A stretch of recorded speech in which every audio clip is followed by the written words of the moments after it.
Hello, everyone, and welcome back to another episode of the Pokemon Masterclass.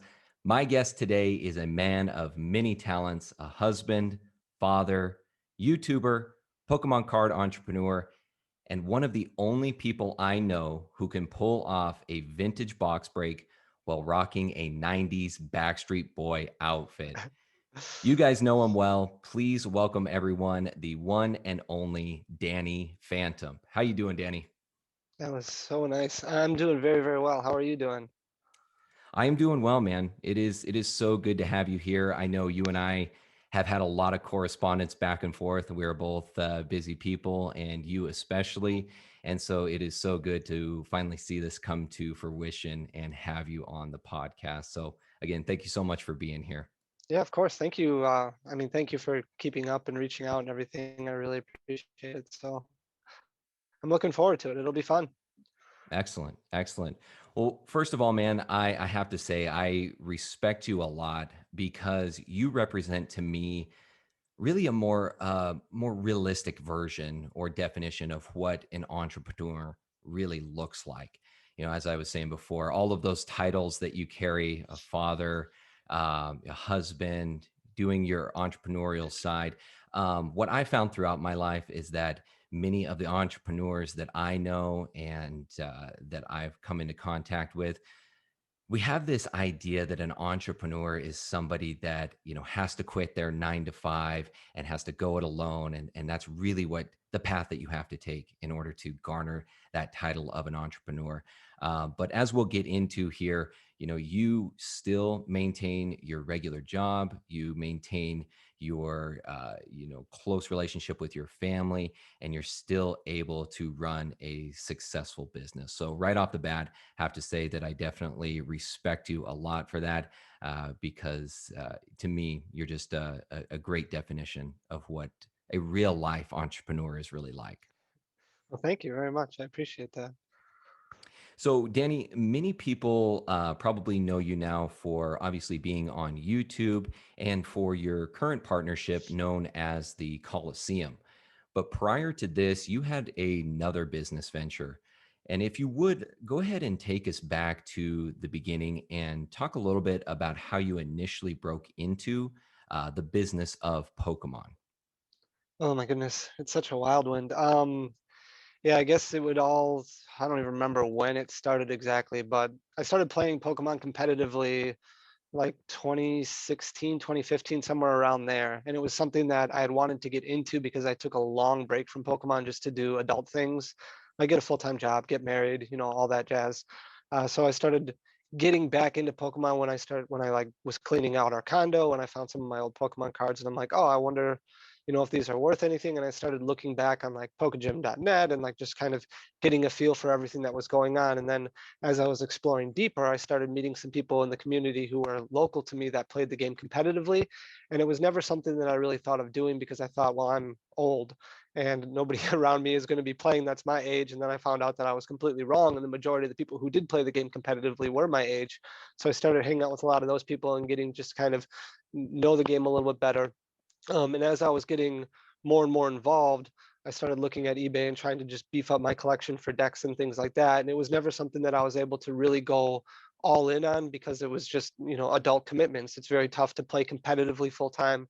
I know you had Omnipoke on last week, and I'm sure he was talking to you a lot about. I mean, it's a grind, and if you want to be a competitive player that plays at a professional level, you're going to events all the time. You're going to not necessarily league challenges, but you're playing PTCGO a lot. You're going to league cups a lot. You're going to regional events, like every single one of them, traveling all around the world. And that's a huge commitment, especially with people who have, families. So Mhm. it wasn't something that I was going to be able to do, but at the same time, I love the game of Pokemon so much that I wanted to at least have some kind of impact on the community in a positive light. So as I was starting to get more of a feel for the game, I started looking on eBay and finding people who were selling off collections or finding people who sold off lots. And I was a huge business junkie in college. I went to college for business management and studied a lot of economics and things like that. And I was like, I wonder if as I'm pulling stuff out of these collections, I'm seeing that, some of these trainer cards are worth $4 or $5 a piece, like and Max Potion and all these other cards. And I was like, I wonder if I could sell these, to kind of try to build competitive decks. And that's how it kind of all started before I started learning more about bulk and things like that. So I started doing stuff on my own. And as I got a little bit more familiar with it, I was still going to events every once in a while, meeting more people in the community. And then a good friend of mine, his name is Dan, Dan Garman, we met at Madison Regionals. And we played, and he just wowed to me completely. He was playing a Primal Grout on deck, and I was playing Mega Manectric. And those two, I mean, Manectric just gets destroyed by Groudon, so it wasn't even close. But he was having a lot of fun. He was talking to me, and he would hit me up if there was any cards he needed or anything like that, because he knew that I had amassed this decent collection just based off of buying and selling cards. He's like, oh, we should start working together. We should maybe look at doing this as a business full time. And I was like, well, I don't know about that, because I had worked with people in the past and kind of gotten burned. So I was always kind of skeptical. And you get worried when you go into business with friends, because you always have to worry about, well, what happens if they don't put into it what you put into it? And it's hard to hold people accountable, especially when they're friends. So I was kind of hesitant at first, but ultimately I decided to kind of go all in with him, and we started working at forming a business called Dead Draw Gaming, which was something that we were going to cater more towards the competitive community, because it was difficult to find cards at a reasonable price at the time. So we were trying to find cards in the competitive community that would be able to sell to competitive players. We had already had a decent relationship with a lot of competitive players. So we started forming this business called Dead Draw Gaming. We brought on, at the time, it was Dan's good friend. His name is Darren. He was kind of like the third leg of our tripod, and he's a super, super awesome guy. He was like our social media guru, who ended up just kind of fitting perfectly within what we were trying to accomplish. And we were doing so much stuff with Dead Draw Gaming. We had built up this podcast that made it a super long time, like 152 straight weeks. It was pretty popular in the Pokemon community. We had a really, really strong professional team, um, that was traveling all around the world, winning events all basically every week, every weekend. It was just, there was this big hashtag on Twitter called DDG Win, and it was just an amazing feeling. We had this YouTube channel that we were trying to dedicate time to. We had all this stuff. We had all these things that we were trying to accomplish, and really, I mean, we were just running around like chickens with our head cut off all the time, without any Mhm. like end goal or any real solid goal in sight. We were just trying to do as much as we could, and we were trying to stock our inventory on our website. We were trying to stock our inventory on TCG Player, and we are trying to fill as many orders as we can, and we are trying to do open cards. And I mean, it was just crazy, and it ended up being way too much for the three of us to take on. And then when one of those legs ended up falling off because Darren decided he was going to move back home, it just kind of all collapsed.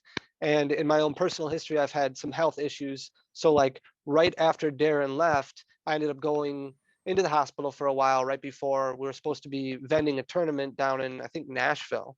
And I got so frustrated. I was so down on myself, because it was just another situation where I ended up getting sick and couldn't go down, and I couldn't help, and I couldn't be a part of the team that I wanted to be.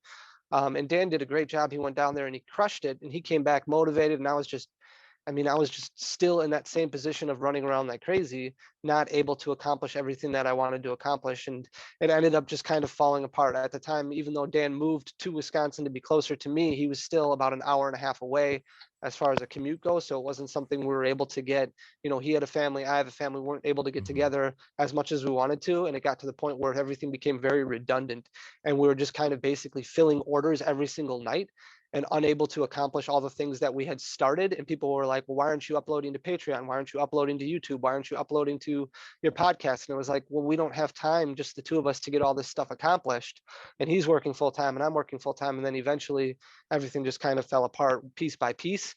And we just decided the best thing at the time, and this was March, I think, of last year, um, we just decided it was best to kind of move on, and that we gave it our best shot. We took on more than we could chew, and I still talk to Dan. I mean, it was not a bad ending or anything like that. Dan's still a really good friend. Darren's still a really good friend. We just tried our best, and unfortunately couldn't make it work. We were looking at even opening a storefront at one point in time, and it was just too much.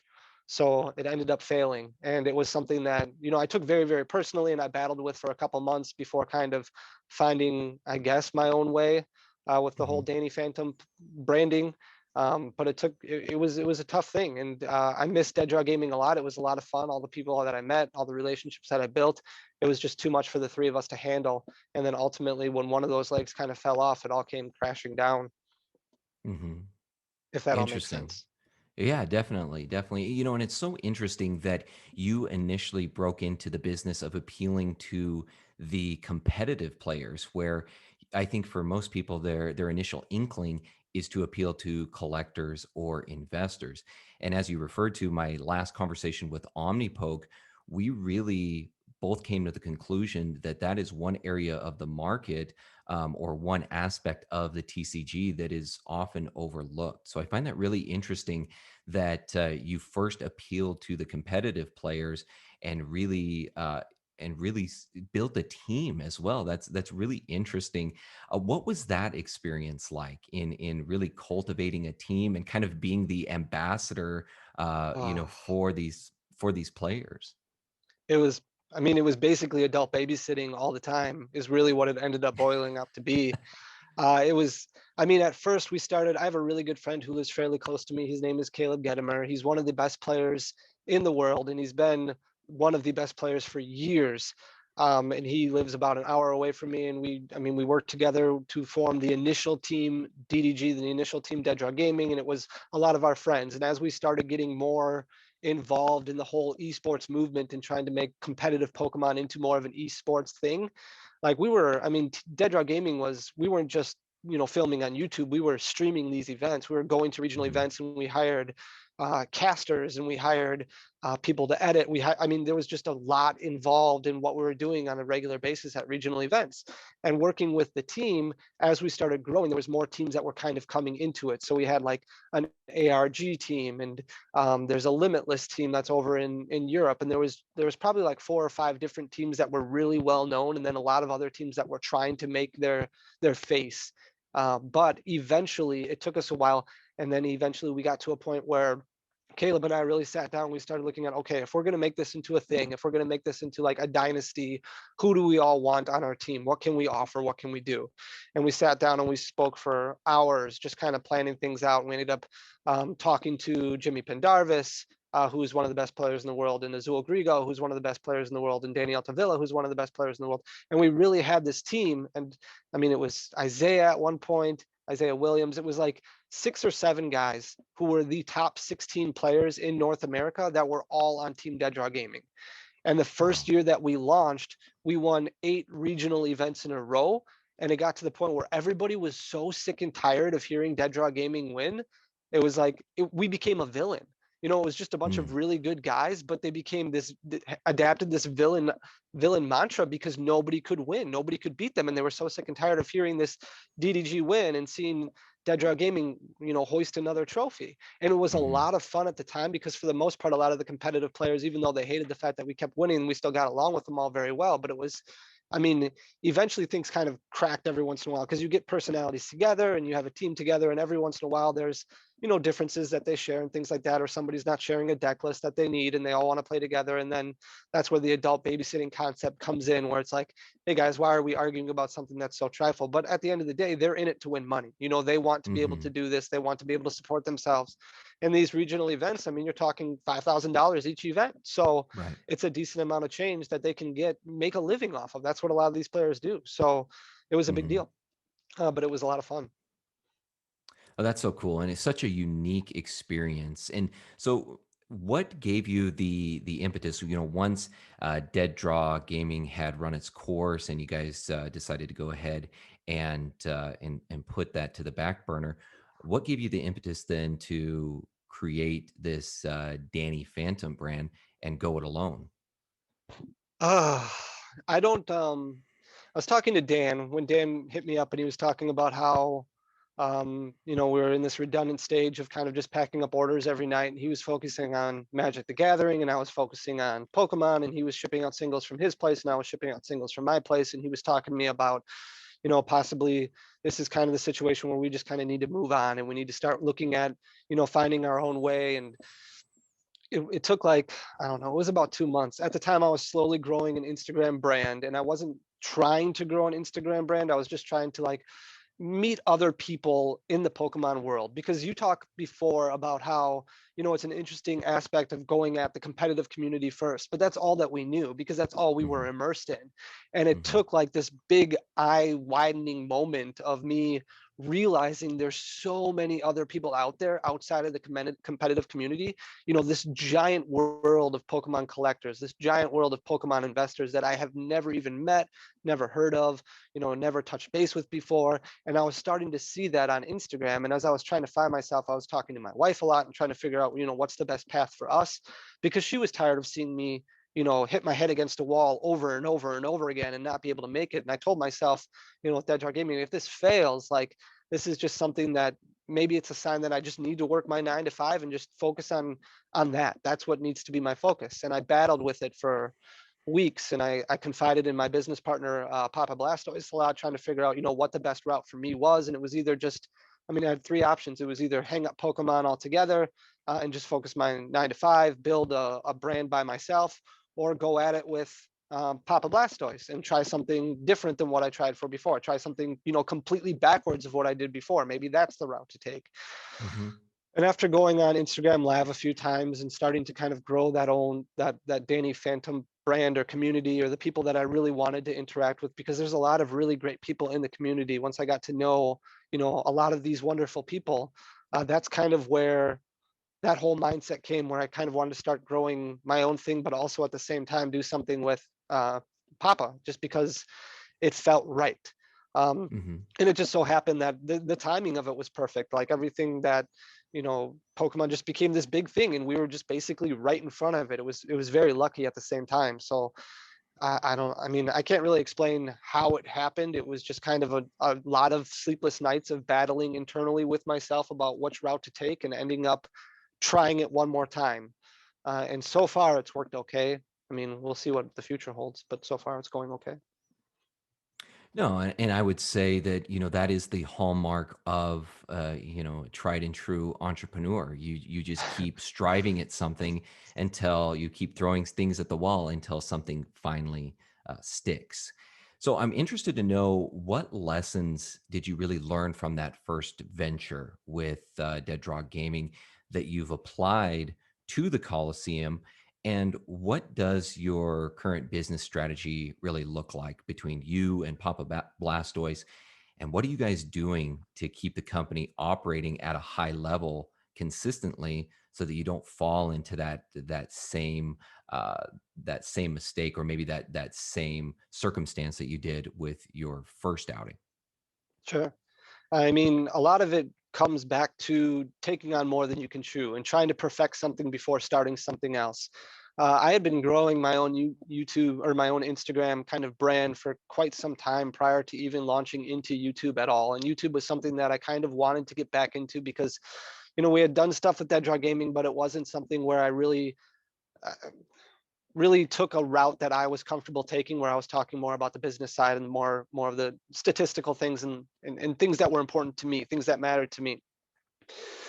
So the main thing that Pop and I talked about was a lot of, don't take on more than we can chew right away. Like, just take things slow, take things easy, and try to make sure that we're perfecting one thing before we're branching off into something else. And it was really trying to build up this brand on Instagram first. And it was something that I kind of hit myself in the head a lot about, because I was talking to, I don't know if you know who Chris is from the Pokemon Evolutionaries. He has a really large opening channel that hasn't.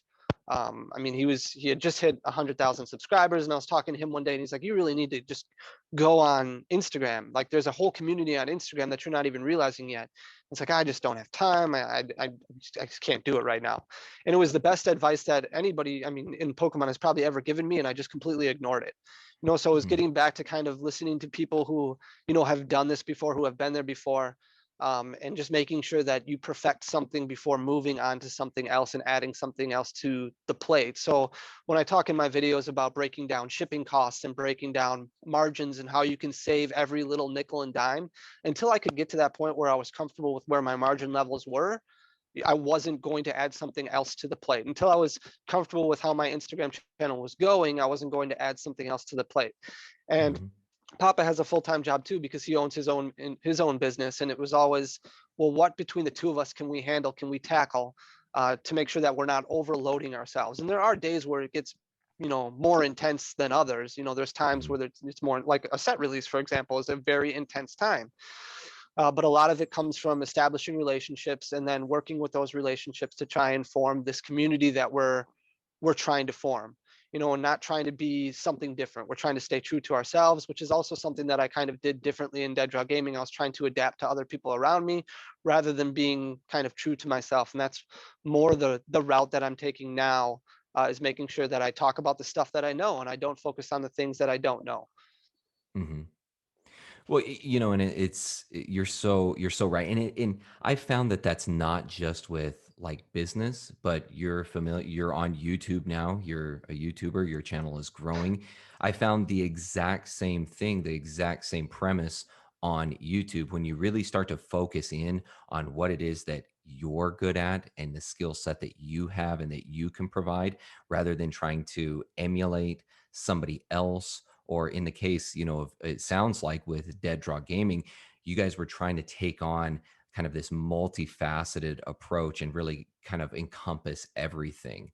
So that's kind of the summation that I'm getting there from you you know, is really focusing in on what it is that you're really good at, what your business is good at providing, and then just really honing in on that and capitalizing on that. So now that you've transitioned from Dead Draw Gaming, you now have this business with Papa Blastoise, known as the Coliseum. What does your current business strategy look like? Now, I know you guys have really specialized a lot in like modern products, especially sealed products. You've also done singles. Are you guys planning on continuing with that same kind of business model, or have you guys discussed of maybe adding other things in there, or maybe changing that up? How do things look, in the coming months, in the coming year?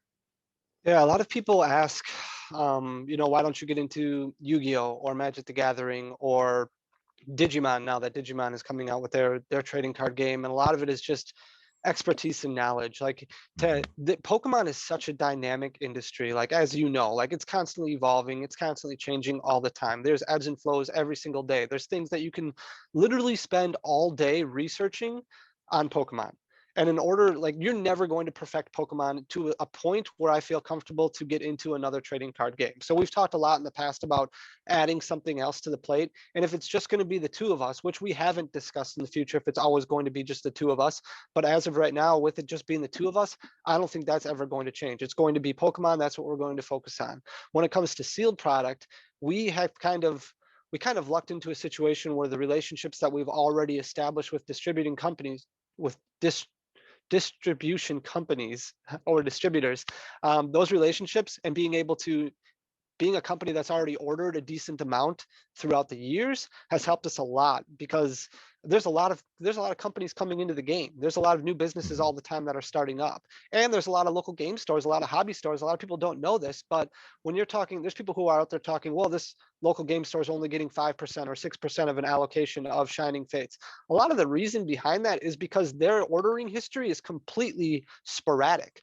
They Hmm. may have ordered 1,000 or 1,000 ETBs of Shining Fates, and that's way out of their norm from what they typically order. And the reason they're Hmm. ordering that is because obviously there's no supply out there. There's a huge boom. They see the pre-order prices. They know how crazy it is, so they want to be able to capture as much of that in as they possibly can. But distributors look at that kind of stuff. They look at order history. They look at relationships. They look at how long these companies have been in business. They look at where they have ordered from before. So these things go, I mean, they play factors in what your allocation levels look like. And I'm not saying that 6% is a good number or a bad number. I'm saying it's just 6% means 6%. So 6% of 1,000 is a lot different than 6% of 100, right? Hmm. So we are going to continue focusing on supplying sealed product as much as we can. Now, the great thing about sealed product right now is a lot of products are selling for closer to that MSRP standpoint when they first come out, especially like ETBs for Shining Fates. Obviously, a lot of companies are selling them for above MSRP, but booster boxes for $120, $130 is at least closer to that MSRP level. Whereas before, you were selling a booster box for $90, $95. You're making maybe $1 or $2 profit per box. Like, now it's Hmm. getting to the point where it's at least a little bit more worth your while to stock booster boxes and focus on sealed product and things like that. But that's not going to be the case forever. Like Right. this what we're going through right now is not always going to happen with Pokemon. There's going to be a time in the future, probably a year down the road yet, where sealed product is going to come back down to earth. Now, will it hit $90 again? I don't know, but it's definitely not going to sit there at $140, $150 for a new booster box when it comes out. So we are going to continue focusing on sealed product, but ultimately we do want to get back into the competitive world and be able to focus on a lot of the competitive cards, a lot of singles that right now we're not able to pay as much attention to as we would like, and kind of grow our inventory that way. That's very, very important to us. We want to be able to vend regional events when those happen again, because those are a lot of fun. And at the same time, they really are a good thing for business because they help you obtain a lot of inventory to sell on TCG Player and to outsource and things like that. So we want to be able to continue to grow our sealed product and our singles, throughout the years, but then also start getting more into some of the older, vintage products and things like that. And Hmm. we've been able to amass some things here and there, but right now the price points are just crazy. So it's not something that we carry a ton of. But we would like to eventually. Right now, it just doesn't make a whole lot of sense to do that because we need consistency and we need something that's going to be solid. We can't take chances on a lot of stuff, you know. Hmm. Well, and you hit a lot of good points there. The one that I want to highlight first off is that that consistent relationship is something that people really need to understand, because I get asked all the time, and I assume you do as well.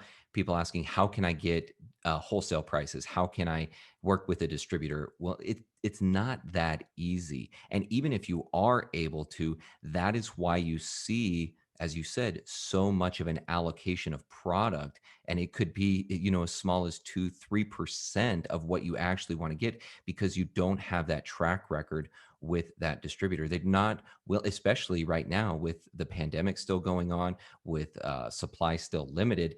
They want a solid track record with the individuals that they're working with. So that's something that I really want to highlight, because I don't think a lot of people truly understand that, and it's even more pronounced right now. The other thing is, I think you guys would hit it at an absolute perfect time if you started to get back into the competitive scene as well. I think there is going to be a huge hunger for one, just the social aspect of it, of people going back to regionals, to world tournaments, but also wanting to get into the competitive scene so that they can connect and associate with the larger community. And that's a great way to do it.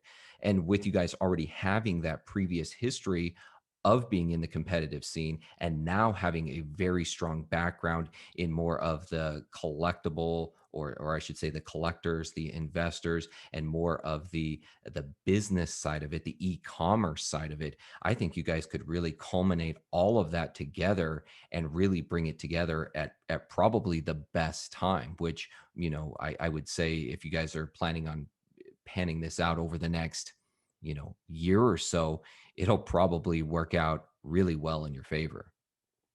Yeah, I think a lot of people also should understand that when it comes to competitive play, I mean, a lot of people worry about it because they're like, well, I don't know if people in my area play. I guarantee you they do. You just don't know where they are yet. Like you can go Hmm. find Pokemon.com, has a wonderful event locator where you can find local leagues and things like that. Not right now, obviously, but in the future you'll be able to find them and you'll be able to meet people who are your age. There is no age gap.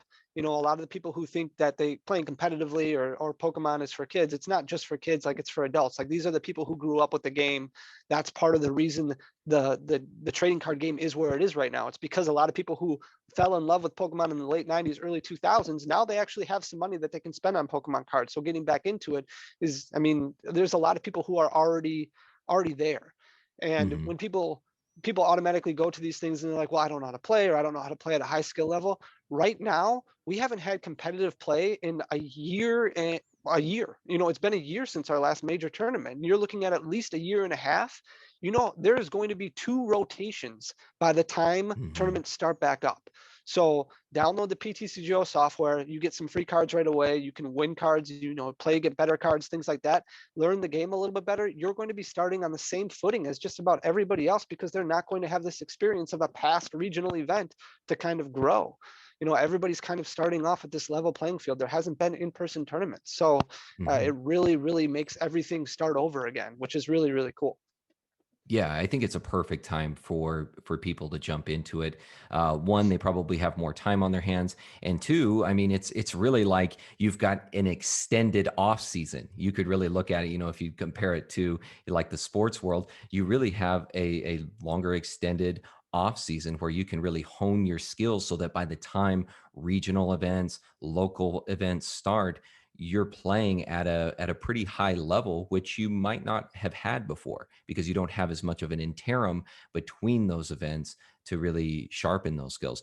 And I would say there is a huge growth, as you said, in the online sphere where there's so many people online now playing at a really high level that you can learn a lot from. And again, this is harkening back to my conversation with OmniPoke. This was a whole area or aspect of the TCG that I was just completely unaware of.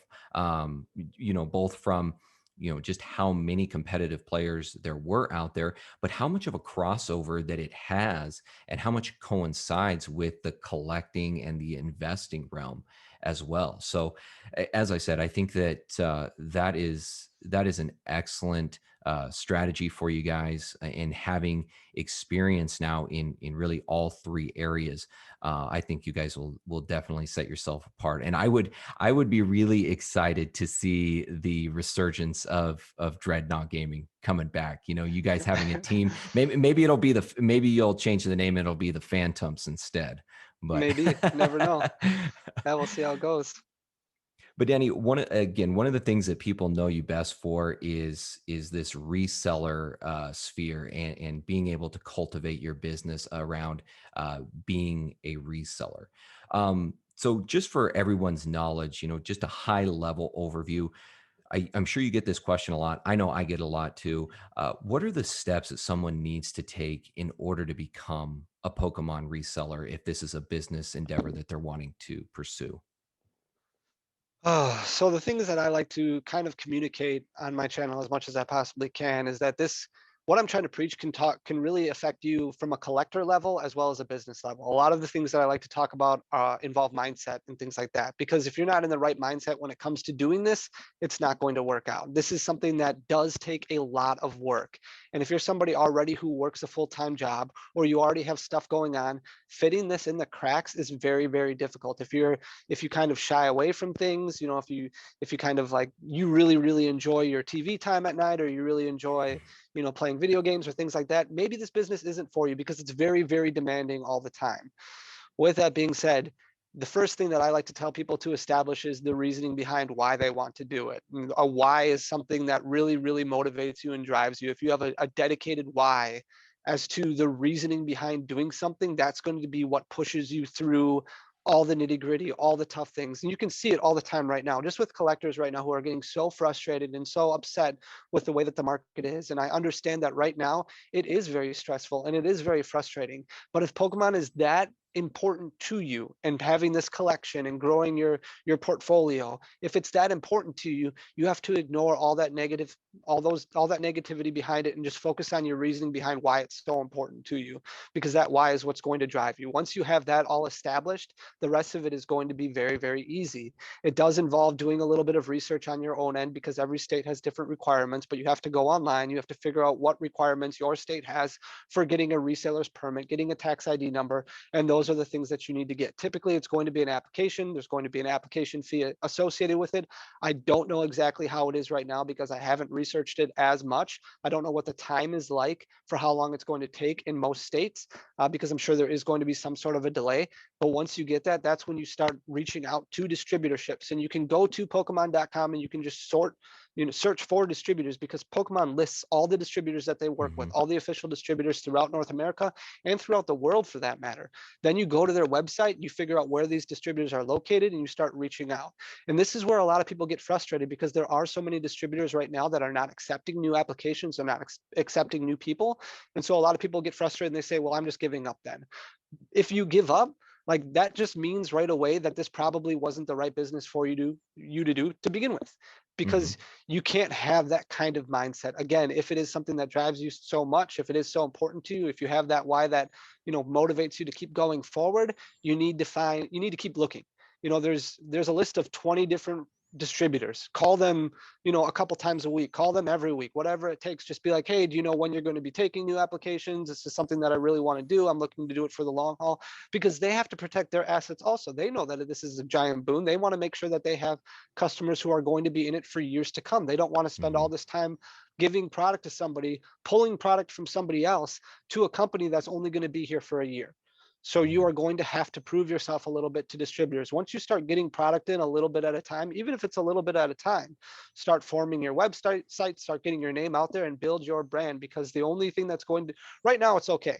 Right now it's okay. Everybody's going to Google, everybody's searching for Pokemon cards, whether it be, I'm looking for a Hidden Fates Elite Trainer box. If your price is the cheapest out there, people are going to find you. But once this all dies down, you're going to want to have a brand that's at least somewhat recognizable to keep people coming back to you. So that's what you're going to be focusing on. You're going to be focusing on growing social media. You're going to be focusing on that brand, and you're going to be focusing on those relationships that you're building with the Pokemon community, because you want to be able to have them recommend you. Word of mouth is your best form of advertisement, and it's your cheapest advertisement. So make sure that you do right by your customers. Make sure you do good business.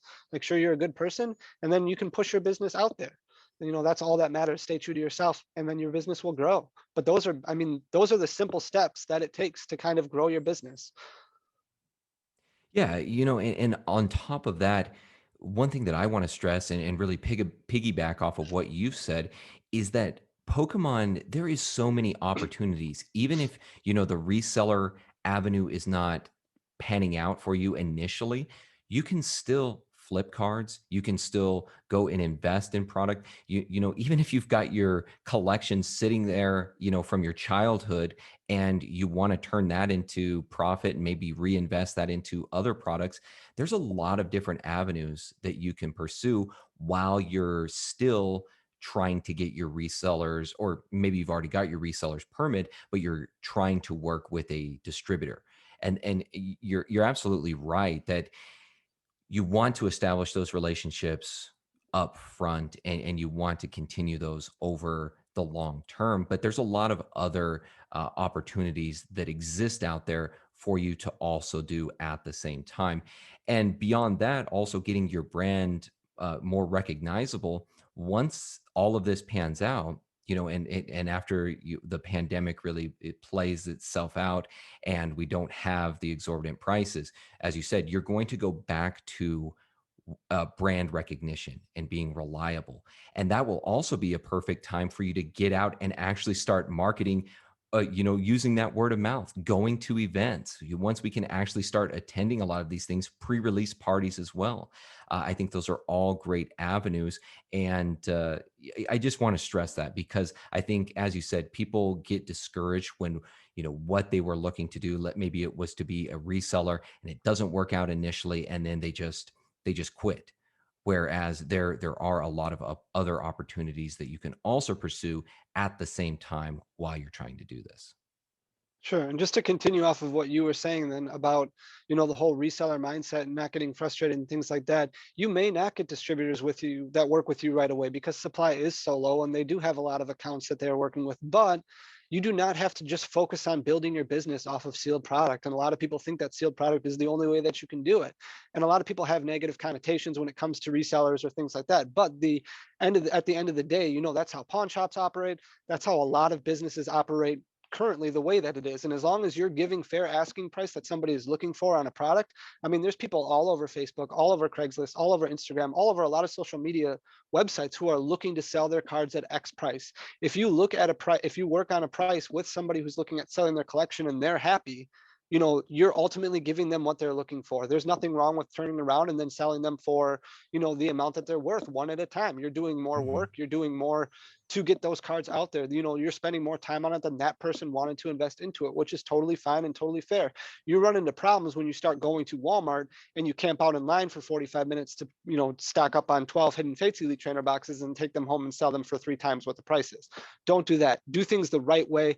Get your resellers permit, get your tax ID number, work with distributors. If you can't get your foot in the door right away, don't beat yourself up. Don't get frustrated. Start working on what is out there already, because there's tons of things out there all the time that people are selling that are not necessarily worth or that are worth more than what those people are actually selling them for. There's listings all over eBay. There's listings on Amazon. Heck, there's listings on card websites. I sell stuff all the time that is nowhere near worth the amount that it is, just because I don't have time. I cannot tell you how many times a card single has spiked overnight and I never even got wind of it.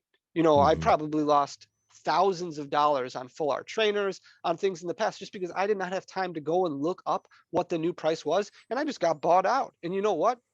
That's the business. That's just what it is. That is how it is. So look for things that are out there that are worth a different amount than what they're selling for. And that's what you focus on. That's how businesses work. That's why you have buy prices. That's why there are card shops who are large, who literally have people that sit in offices all day buying cards on TCG Player, buying cards on Amazon, buying cards just to put on their shelves or put on their websites or put on their own accounts.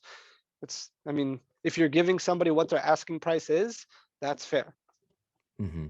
Well, and Danny, one of the things that I love about your channel as well is that you do go into all of these other areas where people can pull in, even if it's just a small income. One of the things that I learned from you was selling the code cards. I had no idea that that was a viable market, and just so happens that there is a pretty thriving industry Mhm. around selling code cards. So again, guys, this is another thing that I think both Danny and myself try to stress is you want to just always be combing the market, finding opportunities where they exist, and don't give up just when you hit one hurdle because as Danny has expressed, this is a tough thing to break into, or it can be, unless you are really diversifying yourself and really looking for all of the opportunities that are out there. So, Danny, let's say that somebody they've gotten their reseller's permit. They are in contact with various distributors. It looks like they're going to be able to get product from distributors. What tips do you have for getting the best deals from distributors? And what are some of the strategies that they can employ to make sure the distributor that they're working with is the best fit for them? So it's all about, oh my goodness, when I was going back and forth with different distributors trying to figure out the right fit for me, a lot of it came down to personality. A lot of it came down to who was willing to return my phone call the fastest, not necessarily who was willing to allocate, me the most product, but who was kind of willing to go that extra mile to help me out, whether it be maybe ship the product a day earlier. Because I've expressed before that I have a full-time job. So a lot of times it meant a lot to me to be able to get stuff a week before release. So that way I could pack up items. I had the entire weekend. Otherwise, getting stuff after work and coming home and trying to pack up pre-orders, you don't sleep, for a couple days because you're so busy just packing up booster boxes. So Mhm. finding somebody who is willing to just go a little bit further, go that extra mile to make sure they weren't the best price, but they were somebody who was willing to go a little bit further to try and make sure that I got what I was looking for, that mattered a lot. If you're balancing between a few different distributors, a lot of times you can, put out prices and things like that. But ultimately, $1 or $2 here and there is not going to make or break you when it comes to booster boxes, when it comes to seal product and things like that. It's going to be determined by how much you're willing to spend and how much time you're with the company. And I always tell people when they're starting out, do not go crazy and never spend more than what you're willing to. You do not want to be maxing out credit cards. You do not want to be, Mhm. taking out a second mortgage on your house. Do what you're comfortable with. And it takes time. Every business takes time. This is no different than going out and building your own business of screen doors or sponges or pillows, whatever the case may be. Nothing is going to go from zero to Rome overnight. It takes time to do it. The first booster box, when we first got our distributor license, when we were selling, it was like Steam Siege, I think was the first set that came out. We ordered like 10 boxes total. 10 boxes of Steam Mhm. Siege. And then I think XY Evolutions, we ordered 10 cases, and that was it. And then as we started getting bigger and bigger, and as things started growing, that's when you start padding on those numbers a little bit more. But at the time, when you're talking about, $1 or $2 profit per booster box because prices were so low at the time, it's very, very difficult. So you want to make sure that you are not overextending yourself when it comes to investing. Stick with the things that sell. A lot of people would asked me, do you carry theme decks, or do you carry 3-pack blisters, or do you carry single blisters? And at the time, we didn't carry any of that stuff. We Hmm. just carried booster boxes. We ordered very, very few ETBs because they were such a pain to ship. And booster boxes were the only things that we could really make work. And then eventually, as we started getting bigger and it was okay to kind of house that inventory for a few months at a time, even if it didn't sell, then things started moving a little bit faster, and we were starting to be, it's a snowball effect. It's Hmm. something where you start building up, and then eventually it gets to a point where it's big enough that it just starts really soaking in all that extra snow. um, and that's how you grow your business throughout the years. And as you continue to look at distributors, and it's good to always reconsider distributors and look at your distributors, and have conversations with your distributors. But though, you will know the ones who want your business, because they will constantly reach out to you. They will go the extra mile. They will say, hey, I've got, it could be a year, or a year after XY Evolutions is out of print, and they may say, hey, I have a customer who had too many Evolutions cases. They dropped a bunch off. I gave them X amount of money for it. I'll give them to you for this much. They are looking to give you business, because that's the relationships that you've built. Hmm. And you'll get there. It's just getting to that point and finding that sales rep who is proving that they want your business. And it really is all about building contacts. As you said, no matter what business it is, it's building relationships and building that social network, whether that's with people that you're working with directly that are supplying you with product or services, or your actual customer base. It takes time, as you said, to really build up to that point. Now, from when you guys started until now, have you noticed that there are certain products that maybe move better than others? Maybe there's certain products that would be better for somebody to really focus in on when they're just starting out, that maybe have maybe a little bit better margins on them, or as I said, that are a little bit easier to push out there onto the open market. I always recommend to start with booster boxes, just because there may not be many margins on it. I mean, right now there's decent margins on it, but typically, let's just say that the economy, or the Pokemon economy, is back to where it was, and you're selling boxes for $95 or $100, and you're making $5 to $10 a booster box. You always know what your margin is going to be. It doesn't change. It doesn't fluctuate. The shipping adds up well if somebody orders 2 boxes or 3 boxes or 4 boxes or 5 boxes or an entire case. You run into more issues when you're packing 3-pack blisters, when you're packing single blisters, when you're packing elite trainer boxes, because that's more shipping supplies that you need to carry. So you're adding more costs to your bottom line, is basically what you're Hmm. doing. And when people fluctuate their orders all the time, especially when it comes to like single pack blisters, because you're selling those for $3, 3.50, $4 a piece. You're going to have some people who order 100 of them, and some people who order 4 of them. So you're Hmm. going to have all these different supplies for those, because you need to have small bubble envelopes, you need to have 6x9, you need to have 4x8, you need to have 8x12. Like, you're having all these different shipping supplies. You're going to run out of room.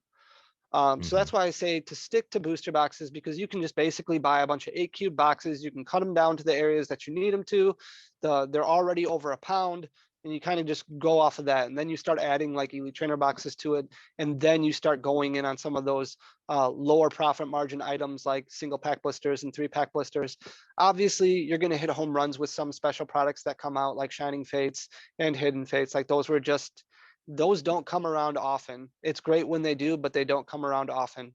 So you Hmm. have to focus more on those items that are going to give you that consistent return. And booster boxes are just always going to be that thing that will sell. You will get your $5 to $10 per box. Right now, it's more. It's $30 per box, depending on what you're selling it at. Hmm. But your supplies go down, which is what really helps. Help with that bottom line, because it's great if you're selling to get a certain amount of profit, but your profit goes down, if you're adding a lot more supplies to the mix. If you're Hmm. adding, when you start talking about adding sleeves and top loaders, and you're talking about adding, bubble wrap and all these additional things that go into packing, the more expenses that you have bring that profit margin number down. And that's something that you need to take into consideration when it comes to Hmm. what products you want to carry, especially when it comes to like those um, Zamazenta and Zacian premium collections, where you get some of those bigger, heavier boxes, like Oh, for those are sure. super expensive to ship. You're Yeah. talking, $12, $15 a piece. And then you have to go out, the bigger the box, the more expensive it is to purchase. You can buy 50 eight cube boxes for 20, 25 cents a piece. But when you're looking at starting to stock like a 13 by 9 by 11 box, like you're looking at $1 a piece, and Yeah. those add Hmm. up over time. So I mean, you want to keep those costs down. So sometimes, like, I would stay away from a lot of that stuff, like those Shining Legends premium collections that you have behind you. I didn't order many of those at all. I ordered a ton of the ETBs, but I didn't order many of those because I knew they were going to be just a pain to ship. And already people are Hmm. spending $100 on that box. And then you have to be like, okay, well, can I charge you $15 for shipping? Because that's how much it's going to cost me to ship it. And they're like, whoa, no, I'm not paying an extra $15 on top of the $100 that it already costs. People don't understand MSRP is not always that much ahead of cost. So when it comes to a Hmm. premium collection like that, you might only have $30 for MSRP of profit. So when you're taking $15 out of that, and then you're talking about paying taxes, and then you're talking about all the other costs associated with it. I Hmm. mean, then you're bringing that Shining Legends premium collection might only give you $5 profit. Yeah. Then you're Yeah. better Well, off just buying booster boxes. and I love that you bring that up because it really is it's a multifaceted approach when you're becoming a reseller and you have to take all of these things into consideration. And also, every state, as you said, is going to be different. So I know here in the state of Arizona, where I live, we have our transaction privilege tax, which basically means at the end of the month, when you're purchasing from a distributor or wholesaler, you're not paying the taxes up front. But when you sell to your customers and you collect that tax, you then have to submit that to the Arizona Department of Revenue at the end of the month. So you have to make sure that you are budgeting accordingly at the end of every month and also calculating that in to your overall margins. And again, I think that's something that people definitely need to be cognizant of. Now, obviously, booster boxes are a great option with a set like Shining Legends or with most recently Shining Fates. Would you then recommend for those sets that don't have booster boxes to then go with the ETBs instead? Yeah, go with whatever the main product is. And that's what a lot of people get confused on because I talk about reprints a lot and people talk about reprints a lot. So when we get news from distributors or when Pokemon comes out and they're talking about a new reprint, they're talking about booster boxes, they're talking about the main item of a set. So booster boxes is going to be the case when it comes to most reprints that we talk about. It doesn't necessarily mean that you're going to see a bunch of single pack blisters in the store. Like yesterday when Pokemon announced, hey, we're gonna put out a bunch of reprints. Well, what does that mean? And that's why when I recorded a video last night, I was like, well, what does that mean for everybody? Are you talking about filling a bunch of hangers in the stores? Or are you talking Mhm. about reprints like what we're traditionally used to? Because when they announced reprints of Ultra Prism, Unbroken Bonds, Unified Minds, those were just booster boxes for the most part. There was very, very little other product that came out. It was pretty much just booster boxes was all that you could order. So when it comes to a set, you're talking about the main item of the set is going to be what the best option is. So when you have a special set like a Hidden Fates, Shining Legends, it's going to be the Elite Trainer box, especially because your margins get so much trimmed down when it comes to, especially with Shining Fates, the mini tins that they have coming out, which are only going to have a couple packs in, you're only looking at a couple dollars profit per tin. Mhm. It's not going to be much. So if you're a website that we offer free shipping at $75. So if somebody comes in and they spend, they buy 8 tins, you're looking at $16 profit for that. Whereas they could get, a Shining Fates ETB and your profit margin would probably be better just Mhm. because the margin is so much smaller. Mhm. Really, really interesting, man, and I love that we really covered a lot of that. And I know you do a great job on your channel of getting into the nitty gritty of all of the back end stuff that goes into this. One of the other areas that I want to discuss with you, you've recently started this. I'm actually going to be starting the same thing on my channel, and it is a common theme or something that I'm seeing start to become a common theme, and that is box breaks. How have these been for your overall business, and how do you plan on incorporating these moving into the future? And not just with vintage booster boxes, but also perhaps even modern booster boxes as well. So this is a very, very loaded question because there's so many different facets of box breaks. So vintage is not something that I mean, vintage goes back to what you were talking about before about establishing contacts and things like that. I know a lot when it comes to Pokemon, but I don't know a lot about everything. So like Hmm. grading, I don't know a whole lot about that, but I have a good friend named Charlie who knows everything about grading. So anytime I have a question about grading, I can ask him. When it comes to vintage stuff, I don't know a whole lot about the vintage market that's out there other than what I can see online.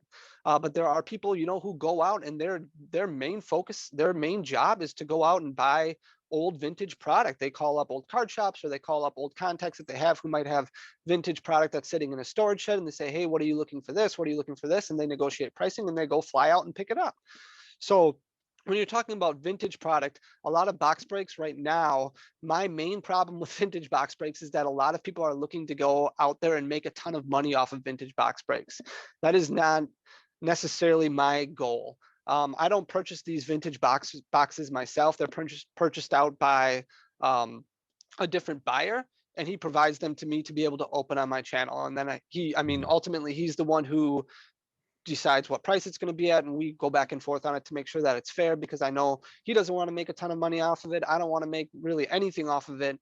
But a lot of people out there right now are looking at it as a good way to make a lot of extra cash on it. But my main idea was to try and at least get some of these packs out there to people who might not be able to afford, you know, maybe they can't afford a $15,000 box, but they can afford an art set of that. So that's why I give them the option of either having those packs opened or keeping them sealed if they're looking at just starting a sealed pack collection. When you talk about modern boxes and when you talk about modern product, what we are trying to do is trying to make sure that we can find a way to ensure that that product gets opened at a more desirable price. And I know that sounds uh, box breaks are great because they're a lot of fun, but the market right now has a lot of great people in it and a lot of people who take advantage of the market right now. So we were talking before about people who go to Walmart and buy a bunch of stuff up and then sell it for double or triple the price. That happens online all the time, right? So when we were Hmm. doing our Shining Fates pre-orders and things like that, we were trying to figure out any way that we could beat bots, any way that we could list products so that way we were making sure that it gets into the right hands, because we knew we were going to be charging close to MSRP for every single Shining Fates Elite Trainer box. So we sold them for $55. And the first run, we ended up putting it up really late. We ended up spelling, you know, Shining Fates spaced out. So that way it would be a different character search. And we try to just do different things. We didn't announce it. We try to do different things to make sure that a lot of bots weren't able to go in there and eat it up. Now, I'm sure some of them got it, which is totally understandable because it's going to happen. Heck, even the Pokemon company has problems with, you know, bots taking over their website. The second time we put up Shining Fates Elite Trainer boxes was we listed the product at like $150. We put up a set of quantity, we limited it to two, and then we had a promo code that was only visible in one of my YouTube videos. So you had to watch the YouTube video so that way you could get the promo code, figure out what the special search term was for that item, search through the website, put the promo code, that brought it back down to MSRP so that way you could get your two ETBs at MSRP. And that's what you have to go through right now. That's what's insane. Wow. But you're doing this basically to try and make sure that that product gets out there into the right hands. So when we talk about, when Papa and I talk about box breaks now for the modern sets, like we'll do box breaks for Shining Fates, we'll do box breaks for Battle Styles, and we're actually going to bring the price down a little bit to make sure that it's around that MSRP level or lower for like booster boxes, because then we're ensuring that product gets opened. There are some Hmm. local game stores that do the same thing where you go in there and they say, yeah, I'll sell it to you for $50, but you need to open it right here in front of me. Hmm. If you take it out, it's going to be $80. It's going to be market price, because then a lot of companies right now struggle with people going in, taking their product, going around selling it, and they're the ones who make a bigger profit margin than what the actual, you know, the person who's paying their taxes, the person who's doing all the Right. work, putting in Right. all the effort is getting, which isn't really fair. Hmm. So that's kind of our idea for box breaks is, yeah, we'll be fine selling a Shining Fates Elite Trainer box for $50 as long as you're okay with us breaking it open for you so that way we can ensure that it gets opened. Now, I know a lot of people really like to open product on their own, so we'll figure out different ways to at least have that as an option as well. But at the same time, this is kind of the difficulty right now as far as companies are going through to make sure that product is getting into the right hands. And it's the unfortunate area of the market right now is Hmm. you're battling the same thing. Yeah, yeah. It's the same old story, just on a different front, really. Right. And Hmm. And it's the reason that I ask you this is that one of the trends that I've found with box breaks is that it can be a great way for somebody that is just starting out to garner a larger audience. They can really appeal to a larger group of people, especially if they're trying to build a business. So, as you said, there's a lot of nefarious people out there, in my opinion, that are also just egregiously overpricing the packs in box breaks. But at the same time, there's a lot of people out there that are doing it the right way. Maybe they're making 10%, or MSRP on what they otherwise would. But it is a great way, in my opinion, for somebody new starting out to build their brand at a little bit faster rate and be able to connect with people on a little bit more of a personal level, because you do have that experience along with the actual product. And I can foresee that at some point, you guys, especially if you start getting more into the competitive scene of this, really turning into like box breaks, turning into a more of like a social event where it's actually hosted, in your local community, where maybe you guys are in Madison. Is that correct? We're in, well, I'm in Wisconsin, so I'm in the Milwaukee area, and then Papa's in Minnesota. Oh, okay. Okay. But I could foresee, you guys maybe going to your local card shops, with your notoriety, or, with your, more people knowing you, going to these places and actually hosting box breaks in the community and actually building a much stronger community, because I've seen such a massive influx of people wanting to get into box breaks. And I think one, it's because they want to be able to get product, and know that they're actually guaranteed, a certain amount of packs that they bought for that box break. But it's also the social aspect as well, of being able to be or feel a part of a larger community. So I can really see that expanding and really helping to propel people as they're initially starting off in their business.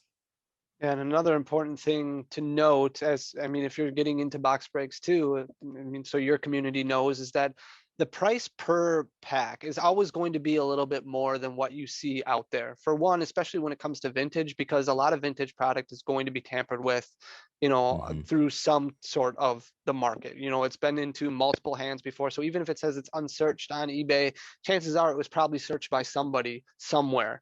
Unless it's the Hmm. original owner who took the pack out, didn't search it, chances are they bought it from somebody else who bought it from somebody else who probably searched it.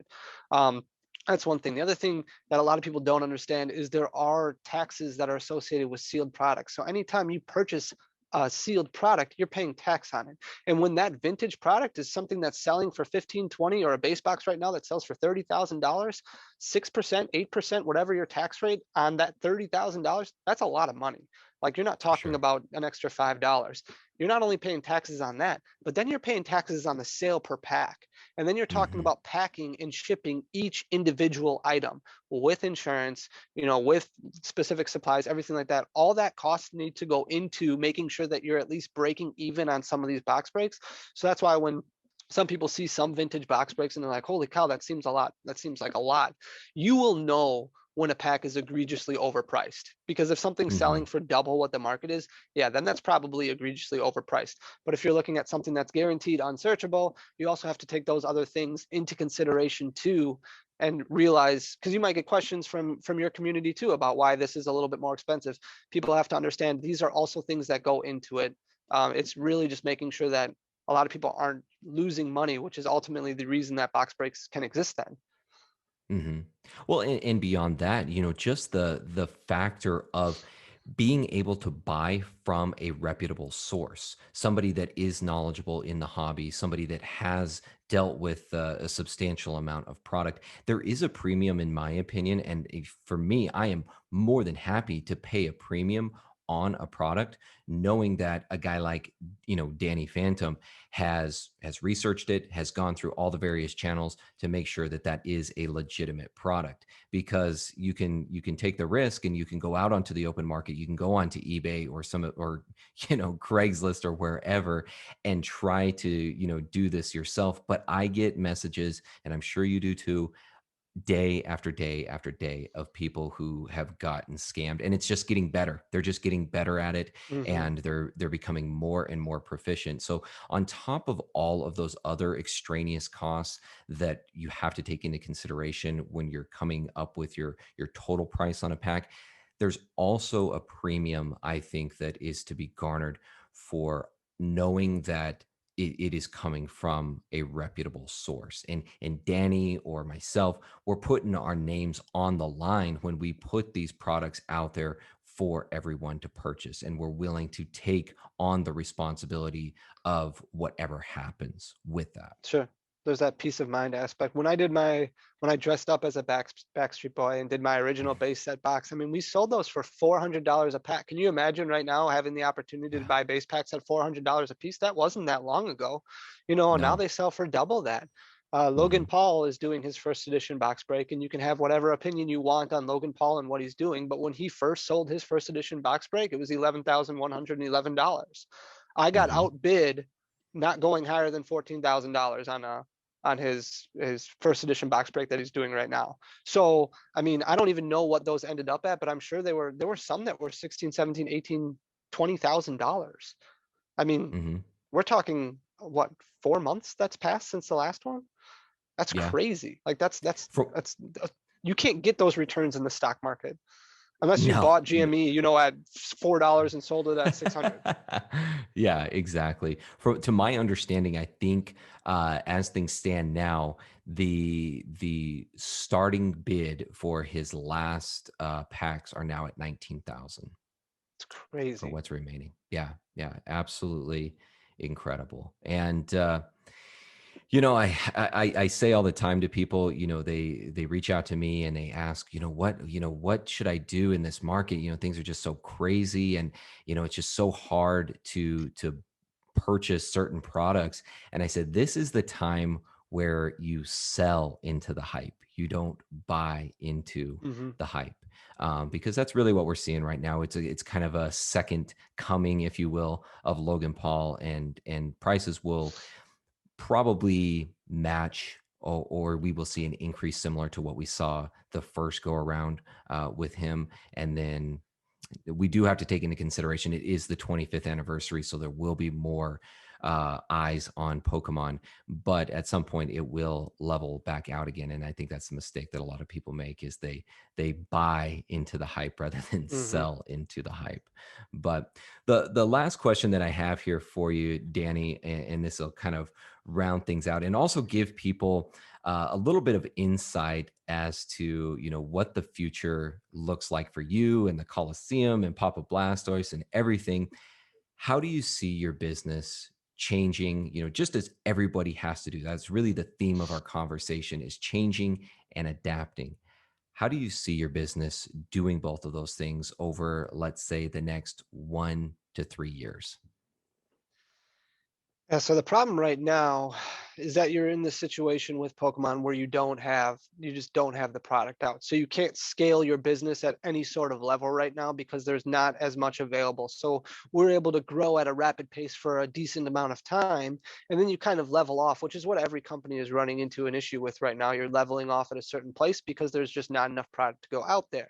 But as we continue to get more and more involved in the community, our ultimate goal is going to be to continue to build up this nest egg, or that, I guess, that both of us call it, and kind of help grow other people too. And we want to really Hmm. try and give back to the community as much as we possibly can and make sure things are fair. And like I said before, this will die down. Like, this hype will die down. Things will get better. Things will get easier. And yeah, we're probably a year away yet from, everything being absolutely insane, but it will get better. And then once it starts getting better, then you can really kind of find yourself in the business and find your groove and really focus on what's important to you. And really, you're using this kind of year span of building up your place, so that way when the dust does settle, you can focus on moving forward.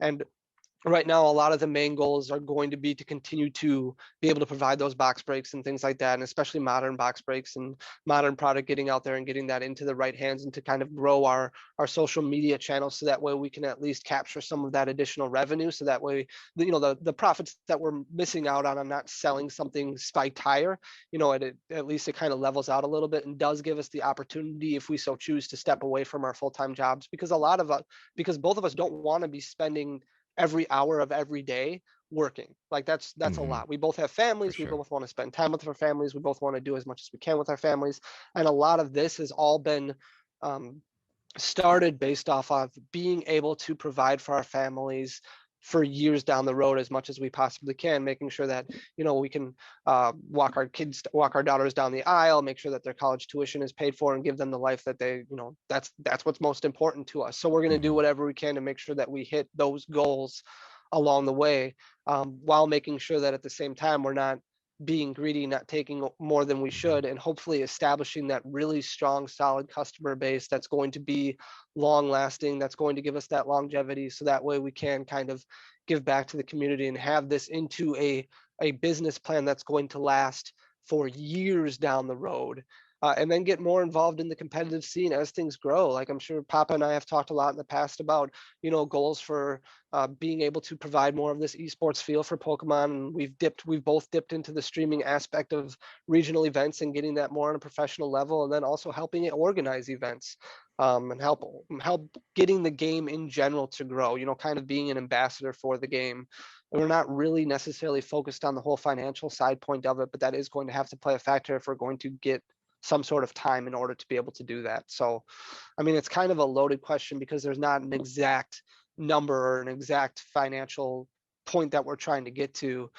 It's just amassing what we can, so that way when we do turn it, or as we turn things, we are continually getting the margins that we need to hit, so that way we can take those steps into the next direction, in order to, I guess, ultimately leave full-time careers behind us and be able to do the things that we enjoy while giving back to the community.